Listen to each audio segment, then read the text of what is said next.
Good morning and welcome everyone to Granite Ridge Resources fourth quarter and full year 2025 earnings conference call. At this time, all participants are in a listen-only mode. A question and answer session will follow the formal presentation. If you would like to ask a question, please press star 1 on your telephone keypad. To withdraw your question, press star 1 again. I will now turn the call over to James Masters, Vice President, Investor Relations. Thank you, operator. Good morning, everyone. We appreciate your interest in Granite Ridge Resources. We will begin our call with comments from Tyler Farquharson, our President and Chief Executive Officer, who will review the quarter's results and company strategy, along with an overview of 2026 financial and operating guidance, and introduce our newly announced Chief Financial Officer, Kyle Kettler. He will then turn the call over to Kyle to review our financial results in greater detail. Tyler will then return to provide closing comments before we open the call for questions. Today's conference call contains certain projections and other forward-looking statements within the meaning of federal securities laws. These statements are subject to risks and uncertainties that may cause actual results to differ from those expressed or implied. We ask that you review the cautionary statement in our earnings release. Granite Ridge disclaims any intention or obligation to update or revise any forward-looking statements, whether as a result of new information, future events, or otherwise. Accordingly, you should not place undue reliance on these statements. These and other risks are described in yesterday's press release and our filings with the Securities and Exchange Commission. This call also includes references to certain non-GAAP financial measures. Information reconciling these measures to the most directly comparable GAAP measures is available in our earnings release on our website. Finally, this call is being recorded and a replay will be available on our website following today's call. With that, I'll turn the call over to Tyler. Thank you, James, and good morning, everyone. We are proud to report results for our third full year as a public company. While much has changed since the company went public in 2022, our commitment to pursuing the highest risk-adjusted rate of return projects and creating durable shareholder value remains the same. It is that commitment that drove our evolution from a traditional non-operated company pursuing a diversified investment strategy to a capital allocator focused on the Permian Basin, backing proven management teams to acquire and develop high-quality assets. A strategy shift that is the driving force behind our results. For the fourth quarter and full year 2025, average daily production increased 27% year over year to 35.1 thousand barrels of oil equivalent per day. Total production for the year increased similarly to 32,000 barrels of oil equivalent per day. Adjusted EBITDAX for the quarter was approximately $70 million and $315 million for the full year. Capital expenditures for the fourth quarter were $127.5 million, split approximately half to development and half to inventory acquisitions. Our full year CapEx was $401 million. Finally, we maintained our quarterly dividend of 11 cents per share, which continues to demonstrate our commitment to return meaningful capital to shareholders. Since going public, we have significantly increased production while maintaining a conservative balance sheet. That capital-efficient growth is a result of consistently hitting our underwriting targets and increasing our capital allocation to operative projects thanks to a structural opportunity we identified in the market. Over the past decade, private capital retreated from the natural resources sector in a major way, fundamentally changing the landscape for energy development. Private equity fundraising declined dramatically, and the remaining capital focused on fewer teams chasing larger opportunities. This left a scarcity of capital and competition in the unit-by-unit operated segment. At the same time, proven operating teams who had built and sold successful companies increasingly lacked access to aligned capital partners. Granite Ridge recognized the opportunity and stepped into the gap by developing our operative partnership model. We first partnered with Admiral Permian Resources, a Midland-based operator with multiple successful exits and deep ties in the community. Central to our strategy was that the Delaware Basin, containing some of the highest quality shale resource in the world, is now controlled by a small number of large asset managers overseeing vast overlapping land positions. These land positions come with a variety of complications like lease expirations, fragmented working interests, and inventory management issues that can turn into high return drilling opportunities for the right partner. Granite Ridge, through Admiral, has become that partner. Over the past 3 years, we have executed over 50 transactions across the Permian Basin and have grown net production to nearly 10,000 BOE per day. Granite Ridge and Admiral have become preferred counterparties, and inventory additions continue to outpace our 2-rig development program. We've also signed up 3 additional operator partners, each pursuing a different strategy in the Permian. We've been deliberate about limiting public disclosure of these partners to preserve their competitive positioning.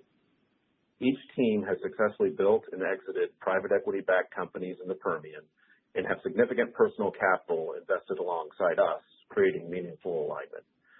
We look forward to sharing their progress and demonstrating the scalability of the operator partnership strategy. These partnerships greatly expanded our proprietary deal flow, which was already a competitive strength. Last year, we reviewed nearly 700 opportunities with a capture rate of just 15%. In 2025, we invested $122 million across 107 transactions, securing approximately 20,500 net acres and 331 gross or 77.2 net locations, almost exclusively split between 2 buckets: non-operated in the Utica Shale and operator partnerships in the Permian. Because we focus on short cycle opportunities underwritten at strip pricing, our entry costs remain notably low relative to large format transaction comps. In the Permian, our average acquisition cost per net location was just $1.4 million, far below recent public market transactions. This is a through cycle strategy. We target 25% full cycle returns at strip pricing, compound production and cash flow growth, and protect downside through disciplined leverage. Since our first operator partnership investment with Admiral, we have fundamentally transformed our business from passive non-op to controlled capital with scale, growing production and high-quality near-term inventory, the results of which are becoming clear in our financials and outlook. Granite Ridge came public with cash on the balance sheet and no debt, but subscale. In the years since, we deliberately used leverage to achieve sufficient scale to support our next evolution: sustainable free cash flow. We're getting close. We see 2026 as a year of transition. Production growth is moderating, and development capital expenditures are aligning more closely with expected cash flow. At current strip prices, we expect to achieve free cash flow from operations in 2027. The midpoints of guidance for production and capital for this year are as follows. We expect annual production to average 35,000 barrels of oil equivalent per day, representing a 9% increase over 2025. And we expect our exit in 2026 to be essentially flat or modestly up from exit in 2025. We forecast oil volumes to be approximately 51% of total production. Development capital expenditures are projected at $315 million, with an additional $20 to $30 million for acquisitions that we currently have in the pipeline. Approximately 90% of the capital invested in 2026 will be focused on operated projects. To summarize, we will spend roughly 15% less than last year to achieve production growth of approximately 9%. At current strip pricing, we anticipate a modest outspend in 2026. One of our express goals for the business is to generate alpha through the expansion of cash flow above maintenance capital. We currently estimate maintenance capital of approximately $250 million, which provides room for disciplined growth above that level. We've built our business for capital-efficient growth and free cash flow visibility at $60 oil. In response to the geopolitical shocks of the past week, we have added oil hedges and will continue to closely monitor the market. Recent events aside, we have been encouraged by the market resilience shown to date and remain bullish on the medium-term outlook. Should prices fall below $60 per barrel for a sustained period, we retain flexibility with our partners to adjust the development schedule and moderate capital deployment. Finally, let me expand on 2 recent announcements.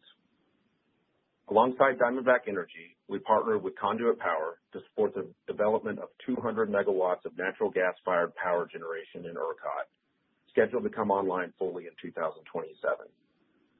This transaction will effectively provide a synthetic hedge to our Permian gas realizations and is expected to enhance value by approximately $1 to $2 per MCF on our gas exposed to this contract. We think similar opportunities may exist to further improve our gas realizations and will be diligent in pursuing them. Second, we recently announced the appointment of Kyle Kepler as our Chief Financial Officer after a 6-month search. We went through a thoughtful, diligent process to find the right person that can help guide us through this next season of growth. Our business has matured, and the challenges and opportunities are much different than they were a few years ago. We were looking for an oil and gas professional with tremendous experience in capital markets, but also someone with creativity and a track record of creating value, somebody that could be a thought partner as we grow the business. We couldn't be happier that Kyle decided to join us. He brings significant capital markets expertise, an extensive network, and a keen strategic perspective that will be critical as we transition towards sustainable free cash flow in the next phase of Granite Ridge's development. I'm thrilled to welcome him to the team in his first earnings conference call. Kyle? Thank you, Tyler, and good morning, everyone. It's my pleasure to join my first Granite Ridge earnings call and look forward to spending time with our analysts and investors in the months ahead. Granite Ridge is building something truly different, allocating capital and creating value from a platform that's unique in public and private E&P. I'm excited to be here. Tyler covered the strategic highlights and 2026 outlook, so I'll focus on the fourth quarter and full year financial results and our capital position. For the fourth quarter, oil and natural gas sales totaled $105.5 million. Revenue was essentially flat compared to the prior year quarter because of commodity pricing. However, production grew an impressive 27% year over year. In the fourth quarter, our average realized oil price was $55.49 per barrel, compared to $65.53 per barrel in the same period last year. Natural gas averaged $1.81 per MCF in the quarter, or 48% of Henry Hub. These weak realizations, particularly in the Permian Basin, had a meaningful impact on revenue and, by extension, EBITDAX and operating cash flow. As a result, adjusted EBITDAX for the quarter was $69.5 million, and operating cash flow totaled $64.5 million. For the full year, oil and natural gas sales totaled $450.3 million, with production increasing 28% year over year to 31,984 barrels equivalent a day. Full year adjusted EBITDAX was $315 million, and operating cash flow was $296.4 million. The takeaway is straightforward. Our asset base is scaling, oil remains roughly half of the mix, and volume growth is industry leading.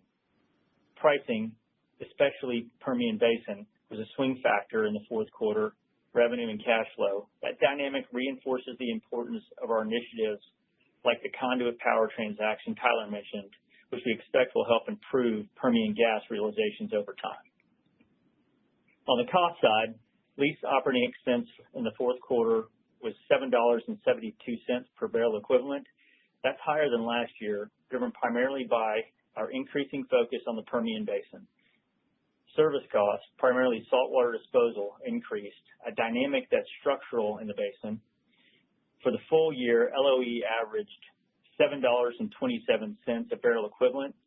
Our 2026 guidance for LOE is $6.75 to $7.75 per barrel equivalent. Production and ad valorem taxes ran just under 6% of revenue in the quarter, and G&A was $8 million, including $1.4 million of non-cash stock compensation. On a full year basis, cash G&A was what we expected. Annual guidance for these metrics are the same as last year. Production taxes of 6 to 7% of revenue and cash G&A of $25 to $27 million. Turning to capital, this is where the strategic shift Tyler described really starts to show up in the numbers.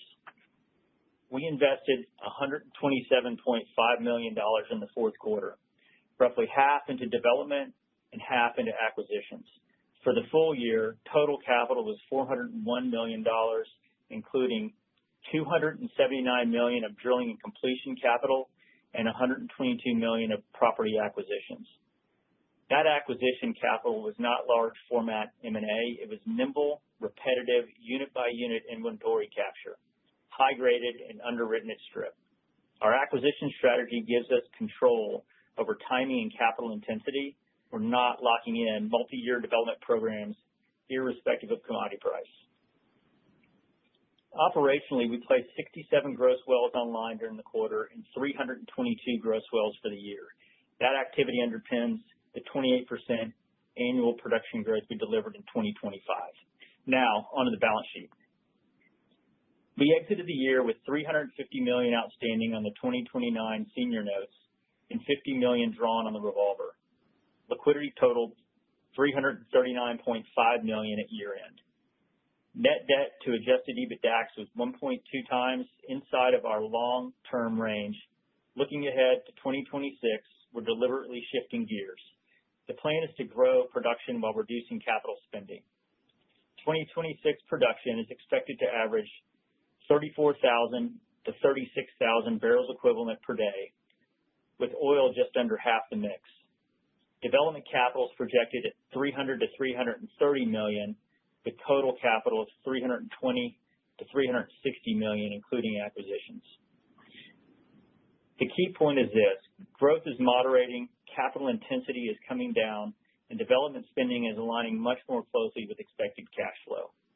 That transition from scale building to cash flow durability is the financial inflection point for the company. And through the transition, we're maintaining our 11 cent per share quarterly dividend. So stepping back, the last 3 years have been about scaling the platform and capturing inventory, while 2026 is about capital efficiency, balance sheet discipline, and positioning Granite Ridge to generate sustainable free cash flow. With that, I'll turn it back to you, Tyler. Thanks, Kyle. Let me close with a few high-level points. First, 2025 was a transformational year for Granite Ridge. We scaled the operator partnership model, expanded our controlled inventory in the Permian, and grew production 28% year over year. We leaned into an opportunity set that is structurally advantaged and difficult to replicate. Second, we're now shifting from outside growth to durability. Our 2026 plan reflects a moderation in growth, tighter alignment of development capital with cash flow, and a clear path towards sustainable free cash flow generation in 2027. Third, our competitive advantage is our structure and business development engine. By underwriting unit by unit at strip pricing, partnering with proven operators, and maintaining capital flexibility, we've consistently hit our investment underwriting targets, which has resulted in significant growth in production and asset value. Finally, we remain committed to balanced shareholder returns. The dividend remains a core component of our framework. As we cross into free cash flow, we'll have increasing optionality around capital allocation. We appreciate the continued support of our shareholders, partners, and employees, and look forward to the year ahead. Operator, we're ready to take questions. We will now begin the question and answer session. Please limit yourself to one question and one follow-up. If you would like to ask a question, please press star 1 on your telephone keypad. To withdraw your question, press star 1 again. Please pick up your handset when asking a question. If you are muted locally, please remember to unmute your device. Please stand by while we compile the Q&A roster.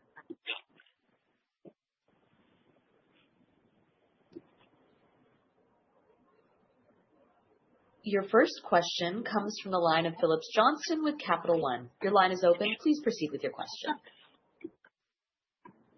Hey, thanks for the time. First, a question for Kyle. Your fourth quarter realized oil and gas prices as a percentage of NYMEX were a little bit lower than usual in the fourth quarter, especially on the gas side. I think in your comments you sort of alluded to weak Waha prices as the driver on the gas side. So that makes sense. That's not surprising. But is there anything to call out on the oil side? And also, as a follow-up, what should we be thinking about for our models in 2026 in terms of both oil and gas differentials? Yes, thanks. Yes, the fourth quarter was weak on natural gas realization, and that was driven by Waha pricing. We've got a substantial portion of natural gas coming from the Permian Basin, and that Waha basis widened out during the quarter too on us. Going forward, we've modeled that. You can see the Waha strip. We're utilizing that as a way to predict what Waha prices will be over the next year.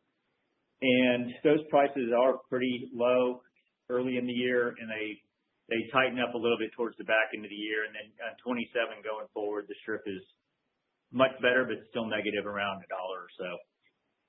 On the oil side of the equation, there's really not anything particularly that sticks out. There's a bit of a negative difference between realized and benchmark prices, but we've got that in our model going forward as well. Okay, sounds good. And then can you maybe give us a sense of how many net wells are planned for 26 relative to the 38 that you brought online last year? And would you expect any significant change in the mix for this year? I think last year's mix was close to 85% in the Permian, with most of the balance in Appalachia, Haynesville, and the DJ. So I just kind of wanted to get some color there. You bet. So last year was 38 net wells turned online. Towards the end of the year, it got a little gassier with some Haynesville wells coming on. So we see 2026 being about 29 net wells coming online. And the relative mix of gas and oil should tilt back towards oil as the year goes on, with more Permian Basin activity. Okay. Yeah, Phillips, on that point, on the oil point, we're actually, if you look at oil production growth from 25 to 26, we actually see 12% growth there. So a little more oil growth from 25 to 26 versus gas. Yeah, and I guess that implies kind of your oil mix ticks back up to 51% from 49% in Q4 here. All right, great. Thanks. Yes, that's right. Your next question comes from the line of Derrick Whitfield with Texas Capital. Your line is open. Please proceed with your question. Good morning, guys, and congrats on the acquisition success you had in 2025. Thanks, Derek. Wanted to start on slide 14. As you think about the business's transition to sustainable free cash flow in 2027, are you outlining that this morning as a business objective for 2027 based on your desire to lower leverage, or is it based on your current view of the opportunities ahead of you? And not trying to pin you guys down as we live in a dynamic environment. I'm just trying to understand the driver and how firm the message is. Yeah, no, it's not an opportunity set driver. It is a leverage driver. We've spoken, we've been very consistent about we want to run the business to 1 to 1.25 or so leverage just to execute the base business plan. We've said that we would go north of that for something more strategic, but to operate the base business plan, think of that as 1.25. And again, we've planned. There's a lot going on in the world, as we all know right now. We've planned, this year and next year more in a $60 oil environment. So, that's the lens we're looking through when we're thinking about 2027 and free cash flow. Obviously, with higher prices, there's going to be some additional capacity that we could take in 2026 and 27 to continue to prosecute, additional inventory capture or additional development drilling and still be able to deliver some free cash flow. Great. And as my follow-up, I wanted to focus on your operated partnerships. We certainly appreciate what you're highlighting with Admiral in today's presentation. But could you maybe offer some color on general activity and inventory levels across your other operated partnerships? Sure. Yeah. I'd love to fill in some blanks there. So we've spoken publicly about our first two. Admiral had the benefit of getting a head start on our other three partners. So they're the most mature and steady state of the four partners. So I think the Admiral story is pretty clear to everyone in the public domain. They're focused on Delaware Basin, unit by unit inventory capture from some of the larger asset managers in the basin. So that story's been successful. We're running a couple of rigs there. We're adding inventory faster than the development base there. So we hope to be able to replicate this same evolution with the other three partners. Partner two is actually Petro Legacy. We've mentioned that before, former EnCap backed. That team is focused on the Northern Midland Basin Dean play. They've captured a position there in the Dean play. We'll probably get started on some selective development of that position this year. That market's gotten extremely competitive, as everyone knows. So I'm not sure how much additional running room we'll have there. So we're actually looking, the Petro Legacy team is looking at some other opportunities in the basin and also potentially outside of the basin. So hope to have some drilling results from them this year. Our third team, we haven't disclosed who that is, but I can tell you kind of what they're doing. They are, again, another successful team that's exited private equity. They are focused on some of the emerging plays in the Permian Basin, think, Woodford, Barnett. And those transactions will probably look a little more blocky from an acreage perspective. Larger chunks of acreage will come with some appraisal to figure out what exactly we have. But if that's successful, that will add a lot of medium-term inventory for us and start to fill in some of the development drilling in 28 and beyond. Team 4 is our newest team. They are also a Midland-based team, successful exit from private equity. They look a lot like the Admiral team, except they're mainly focused on Midland Basin opportunities. But I think there'll be, sourcing opportunity from the larger asset managers out there, kind of on a unit-by-unit basis. We're probably about 6 months into that one, so that one's, very new. But they've already started to capture inventory. Typically, it takes us, maybe 18 months or so, 12 months, to get enough inventory to have about, 18 months to 2 years of inventory in front of the team in order for us to justify picking up a rig. So I probably wouldn't expect a whole lot of development activity from that team this year, but as we move into 27, I think we'll see them start to fill in with some development. Great color. Greatly appreciate that, Tyler. You bet. Your next question comes from the line of Jared Giroux with Stephens. Your line is open. Please proceed with your question. Hey, good morning, guys. Thanks for taking my questions. Morning. So my first question is in regards to the move to generating free cash flow in 2027, first continuing to at this same growth rate you've been doing the last couple of years. First part of the question is, how did you decide to generate free cash flow versus growing? And the second part is, I know it's early, but if this free cash flow will be returned to shareholders, and if so, in what form are you guys thinking? Or will this just be cash that goes on the balance sheet for maybe a good opportunity? Thanks. Yeah, probably TBD on the second part. Obviously, we've got a lot of options there. So we'll kind of, when we get there, we'll see kind of what the best option is at that time. I guess on the first part, I mean, we're wanting to transition the business into something that's more durable and long term. We think we've done a good job of gaining some scale over the past handful of years, maturing the business, maturing the strategy. We still see a ton of opportunity in front of us from an inventory capture standpoint. But I think being able to show some free cash flow and keep our leverage around our target, which is still very conservative at 1.25 times, that'll still give us a ton of opportunity to pursue additional inventory capture if we wanted to accelerate some. Yeah, I just add the growth rate's been pretty significant over the last couple of years, and it'll still be high single digits going into next year. So there'll still be, I feel like, pretty good growth.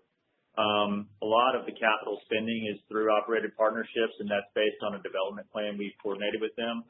So that puts us in this modeling position where we think we can see into 26 and 27 and turn into free cash flow in the 27 time period. That's perfect. Thanks for the color. And then one more question, just about slide 9.